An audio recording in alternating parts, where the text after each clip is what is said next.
Hello, friends. It's been a little while since we had a full-on PhD update. The last time I had a really serious chat about my PhD, I was thinking about leaving my program. So if you haven't seen that video and you want to check it out, then I'm going to have it linked here and in the description because I think it's important context. But I wanted to do a video about my PhD completion plan. When I started my PhD, I had no idea how people did this, how they funded it, how they structured their time, how it is that they went about the writing process. And you can get a lot of that out of my dissertation diaries vlogs. I wanted to have these kind of periodic check-ins and talk a little bit about my process, and doing that in the hopes that it would offer other PhD students or hopeful PhD students a clearer sense of what this process actually looks like. I've seen a couple of people film and vlog the process of writing the dissertation. The one thing that I always feel like I have continued questions about is how it is that they structure their time, how it is that they structure their research, how much reading should they be doing, and how much time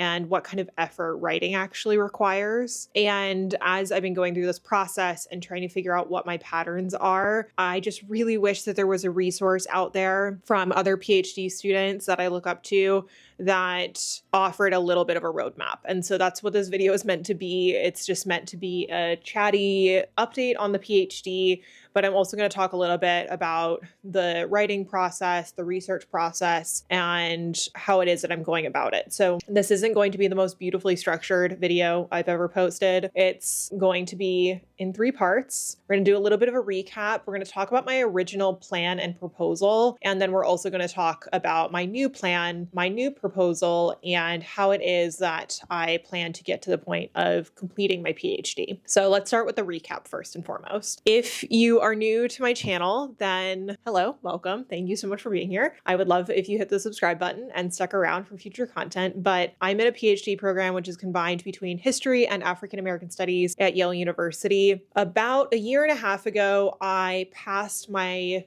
prospectus defense. And your prospectus is essentially the proposal that you submit in order to advance to actually writing and working on your dissertation. It's one of the necessary steps that everyone in my program had to go through, and it is quite standard for the US. Other countries have different programming, but essentially almost every program that I'm aware of has a proposal component where you're essentially proving proof of concept. And mine was about a 40+ page document with a literature review and my chapter outline. And it was the beginnings of what my research was intending to do and what type of intervention I was looking to make. So I completed that. I moved to London and began doing my archival research. As I got into my archival research, I realized that the scope of my study was really broad. I'll just back up a little bit and tell you a little bit about my research. So when I was an undergrad, I was introduced to this particular slave law within my Black Studies classes. It was a class on the history of slavery taught by Brenda Stevenson. And her class was the first time that I was introduced to this principle known as partus sequitur ventrem. Now, this was a law that was passed in 1662 in Virginia that stated that all children born to an enslaved woman will therefore be enslaved. Now, the Latin phrase partus sequitur ventrem was something that was added later. It was not something that the lawmakers in Virginia would have used themselves, but the literature often refers to this principle as the Roman principle under Justinian, known as partus sequitur ventrem, that says that offspring follows womb. So they follow the condition of the mother. This is a matrilineal descent law. I had asked Stevenson, as well as many other historians, where this law had come from and why it had been enacted in a very paternalistic society. And for those that study English history and that study English law, it is very well known that this is a very paternalistic, very patriarchal society, especially in the early modern period. And I just couldn't find answers to where this law had originated. And essentially, there were 2 lines of argument that have been made by historians. There is the legal history argument, which sees all slave law generally as a form of property law. And then there's the gender theorists and the Black Studies scholars, such as Jennifer Morgan, Kenesha Blaine, Brenda Stevenson, and other scholars that are notable, such as Kathleen Brown, that see this particular law, this partus sequitur venturum law that's passed in 1662, as a reaction to a particular legal case where an enslaved woman named Elizabeth Key filed a freedom suit stating that her father was an Englishman, and based on English law at the time, she could not be enslaved and she could not be forced to serve as an adult because her father had been English. Now, a couple years later, the legislature passes this partus sequitur venturum law, and the historians that I often cite and have studied have said that this was a reaction to the Elizabeth Key case and that it was an attempt to control women's reproductive labor. And so that's where my study really started. I had questions about how it is that reproduction and matrilineal descent actually played out in England or in England's early colonial efforts. That included colonization in Ireland, that included North America, it included West Africa, and I essentially just kept hitting a wall. This is where I was really struggling to write my first chapter. So about 9-ish months ago, I wrote my first chapter for what is known at Yale as a chapter defense. Within about a year and a half of passing your prospectus, you have to complete and pass a chapter defense, or a chapter conference rather, whereby you submit one of the chapters of your dissertation to be reviewed by your committee. You have a discussion about it, and you also just basically check in with them to see what progress that you've been making. And that chapter, I focused on the legal statutes in Virginia and Maryland and how it is that matrilineal descent and paternal descent was used in slave law. But what I was really struggling with was that whenever I went to go work on the kind of origin piece of the study, I was really struggling to find archival records that had direct indication. It would discuss how the children of destitute women, women in colonized settings, or indigenous women were like a vehicle for the birth of an inferior race of being, race of human. And as a historian, those records aren't supposedly direct enough for it to be a really strong historical study. And what I mean by that is when you're in a theoretical framework, you can begin to speculate and see hints of different types of behavior and thought within the record, but unless it directly states it, it's really difficult to argue that in a room of historians. And historians really want really strong primary source evidence that this line of thinking was being used in order to have a specific effect. That is essentially what led me to a lot of my doubts about my PhD, because I just felt like I was not really equipped to figure out how to work with the archive in order to make that question of where does partus sequitur venturum come from, and focusing on where matrilineal descent originates in English law. I was just really struggling to actually find the source material. So that led to a lot of doubt. When I ultimately came around to the idea of continuing my PhD, it was because I had gone back to my study and started asking different questions. And that is essentially what led me to the breakthrough that resulted in me deciding to continue the PhD and have a conversation with my advisor about timelines. Now, some other important context to this is that I have a job as a product manager at a tech company. I have this YouTube channel. I also co-own a business with my business partner, Kate. It is an online community for academics. This is a community that I've been building over the past 4 years. And so all of these things are really important to me, but they also provide a lot of important context for the timelines for my PhD. Now, my PhD is funded by Yale, except if you are not able to teach at Yale. So there are some PhD programs in the United States that allow for you to go off after you've passed your prospectus defense. They will fund the rest of your research, and other programs require that you have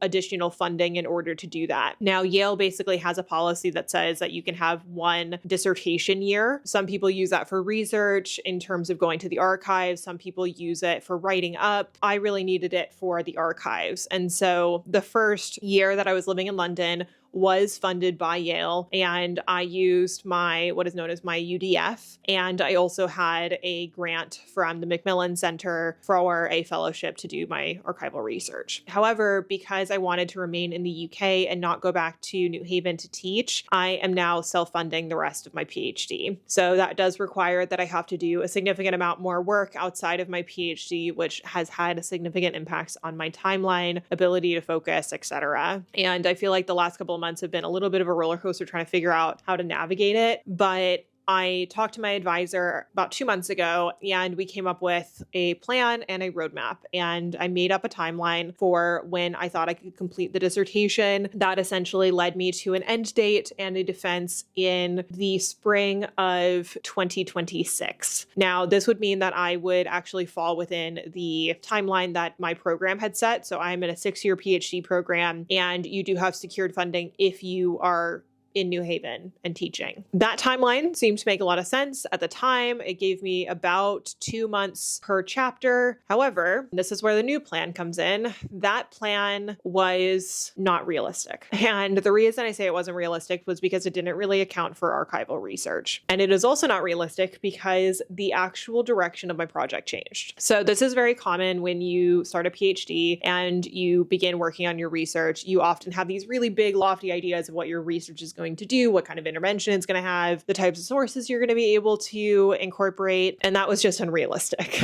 So I ended up changing the scope of my research quite a lot. And there were 2 major changes to the original study, which was primarily focused on the origins of matrilineal descent within English law and within early modern English culture. And what I began looking at was the actual law itself. Now, as I said before, this law was often thought of either in terms of property law, so who has rights to an enslaved child. And then the second was how this is an indication of reproductive control and of matrilineal descent. So it has very gendered dynamics, but it also has very distinct legal ramifications. And I began asking the question, what if instead of looking at matrilineal descent, we actually look at the children themselves as sources of labor, and thinking of the partes sequitur ventrum law as an indication of child labor law. Now, that completely opened up all of the doors to the research, and the primary sources suddenly became so much easier to work with. The other thing that has changed is the actual scope. So oftentimes as a historian, your scope will change in terms of location. It'll change in terms of the subject that you're including or subjects that you're including. It will also sometimes change in terms of the temporal framework. So the actual time frame of the study. And for me, the thing that changed the most was geography. And what's interesting about the change in geography is that originally my study was going to focus on early modern England, Virginia and Maryland, and Barbados. Before that, I was actually going to look at all of the slave laws passed throughout the English Atlantic in the 17th century. Now, that was a really big study and was going to be very difficult to perform. It's still something I would really like to explore later on in my career, because I think that it's really important for us to have these broader studies to see patterns within the way that law was written, how it exploited certain forms of labor and of people, and what different geographic features, economic features, etc., resulted in lawmaking, but it's just not the scope for this study. The reason I say that it's interesting to me is that now my study is going to focus primarily on Virginia and a little bit of Maryland. And it kind of feels full circle, because this is what I started this study looking at, was the Virginia laws. Back when I was at Oxford, I wrote my dissertation on the matrilineal descent principle and how it was applied throughout time, but was also actually used and leveraged by enslaved men, women, and children in order to fight for their freedom. So there were a variety of freedom suits, for example, that actually used the language of matrilineal descent to manumit oneself. Now, they weren't always successful, but the act itself is an act of resistance. The legal language that was used to exploit Black women's reproductive labor was then used to free them and their children. Virginia has always had a very interesting resonance within my research. It's always the place that I seemingly come back to. I just feel like this is this strange kind of full circle moment with the research that I'm coming back. But I feel like I'm taking a slightly off course because this is also meant to talk a little bit about the actual process. So as I said before, the timeline that I had set with my advisor went that I would end in probably February of 2026. Now, the thing that's a bit interesting about Yale, and I don't know if this applies to other universities as well, I'm assuming it does, you essentially have to submit 4 months before you graduate in order to defend on time. So Yale, if you want to graduate in May, you have to submit by, I think, the first week in February and defend, I think, no later than early March, because you have to have all of your corrections and everything submitted, I think by mid-March, if I'm not mistaken. Kind of the same thing goes if you want to graduate in December. And I had a conversation with my advisor about if I would need to extend, and they were very supportive and understanding that under my current circumstance, having to work, having to balance a variety of things while finishing the dissertation, that timeline might not be the most feasible. And the other problem is that I really do want to write a good dissertation. I don't want to rush the entire thing, but also I physically can't because at the moment, my job is just really demanding, and finding the time to not necessarily to write, but to actually get to the archives and think through the research is the part that's causing the most friction. And so I have a new plan in addition to a slightly adjusted proposal. And my plan is now to defend in October of 2026. So that would mean that I am not going to graduate in May of 26. This means that I am going to have to extend my timeline. It also means that I'm going to have to pay university fees, registration fees, in order to stay within the program. Now, I did the research and checked how much that was going to cost, and it isn't prohibitive. I am going to be able to complete and stay on, but it does mean that I'm going to have to push the timeline and my own expectations a little bit. So what does that mean for writing? And what does that mean for the actual research itself? So I always say that in order to actually achieve a goal, you need to reverse engineer it. You need to actually think with the end point in mind and then work your way back. So in order to defend in October of 2026, I would need to submit my dissertation incomplete by September of 26. So given that this is November of 2024, that means I have about 20 months or so. If I were to break that down by the 5 chapters that need to be written, that is around 4 months per chapter. But that is also a bit generous because I would still need to, for example, write an introduction, write a conclusion, do all of the formatting, do all of the revisions that I am most certainly going to get from my committee before I end up going to the defense. And so I am giving myself a roadmap of about 2 to 3 months to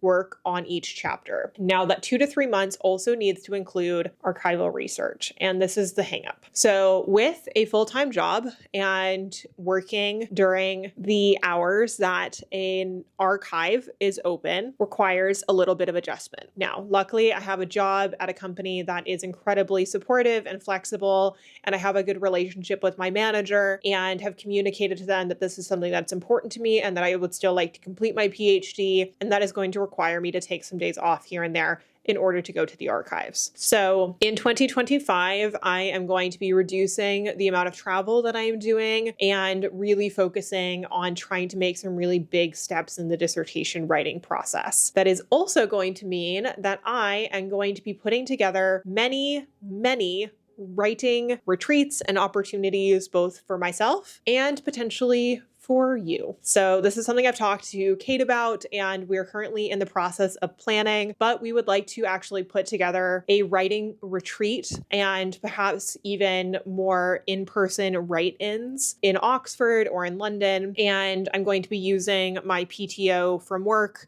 in order to dedicate time to writing and to going to the archive. So there's going to be plenty of installations for the dissertation diaries, but this also means that I'm going to be able to give myself a little bit more focus on the dissertation. But now I want to talk a little bit about the process of writing itself, because again, this is not something I see online very often. I really struggle with writing. I really struggle with starting to write. And that was one of the reasons I started Acceptance Society back in 2020. It's also the reason I shoot study with me videos. And it is also the reason that I get on Zoom with friends to talk through my ideas, because it's basically the only way I've ever been able to write, was actually being able to bounce my ideas off of somebody else and make progress on the beginning stages. Once I'm in the groove and once I'm writing, I find it so much easier, but for some reason starting is really difficult. And one thing that I really need as a historian, and that I recommend all of us think about when we're doing research, is how it is that we're actually writing from the evidence and the record itself. One thing that I find the most difficult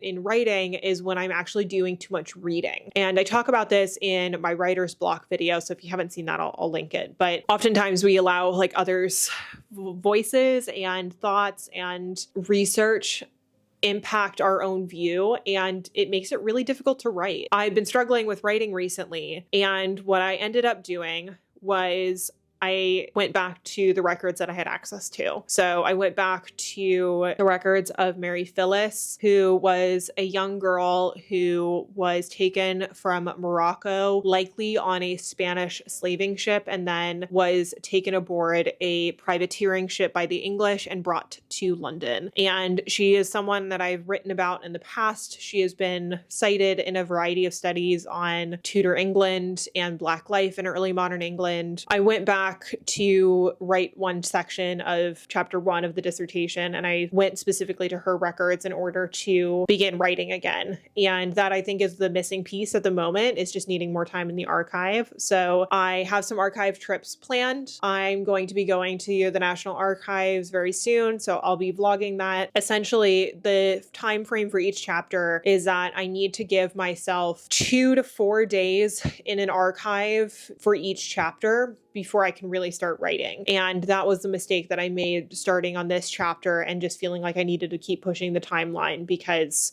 I haven't been able to get to the archive. And so the way that this is going to work is that I'm going to spend about a week or 2 weeks going to look at and catalog archival records. I will give myself about a week to catalog, and then we got to start writing. So each chapter requires a lot of reading. It requires a lot of engaging with the current literature. And so writing is not just sitting down and putting words on paper. It also requires you to consult a lot of the material, the primary sources, the secondary sources, and to think through it. And I think that's part of the issue that I've been having, is that I only have a couple of hours per day to write, and I haven't had the records to write from. So I'm going to give myself a full month to write the first 20-ish pages, and then the third month will essentially be spent going through revisions, making the chapter the full 40 to 50 pages that it needs to be, and hopefully that'll be a good enough process to get me to the point where I'm actually making progress. That is the plan that makes the most sense to me right now. It means that each chapter will take about 3 to 4 months in order to become a completed draft. And I expect that although I have a completion plan right now, and I hope to defend in October of 26, anything can happen. Ultimately, I had some mental health challenges over the past 6 months. I've really struggled with writing. I started a new job. The expectations of my research and my time evolved and changed, and I'm not going to beat myself up for it. I spent so many weeks just feeling really guilty and really shameful for having not made enough progress. And while I am going to give myself some grace and say that there were factors that made things really challenging, I'm also not going to let myself off the hook, insofar as I still want to make progress. I still want to be contributing towards the literature. I still want to be engaging in this research. And so I have come up with a plan, and I'm going to lean on my community at Acceptance Society in order to continue showing up. If you're really struggling with your writing, or if you really need some support, I really recommend just leaning on your friends, finding community to help you make progress, or even better, checking out Acceptance Society. This is not a specific ad for Acceptance Society, but it is my business, and I do really believe in it. I have seen the amount of good it has done for others, but also just the amount of good it's done for me. I'm going to continue my writing group sessions, and I'm going to try to do some more study with me content and things of that nature as I am able to. And I just wanted to say a big thank you for sticking around. This was a very long video and a very long update, but it feels nice to have a plan and a way to execute on my dissertation. And if you're struggling to come up with a plan yourself, try to think about where the end point is and then work your way back, and then give yourself some really small, actionable, and feasible goals. For example, I know that I need to write a new chapter basically every 2 to 3 months, but the one thing I need to do right now, the only thing I need to worry about, is getting to the archive. So yes, I have a direction. Yes, I have a goal in mind. Yes, I have it broken down, but that is subject to change. And the only thing I need to worry about right now is the one step. And the one step is getting to the archive. So if you want to stick around and come with me to the archive next time, then go ahead and hit the subscribe button and stick around for the next Dissertation Diaries installment. And I just want to say a big thank you for watching this video and for supporting the journey. It has been a roller coaster, but I do believe that we have everything that we need in order to get to the end, me and you. And just big thank you for watching, and I'll see you all next time, friends. Bye.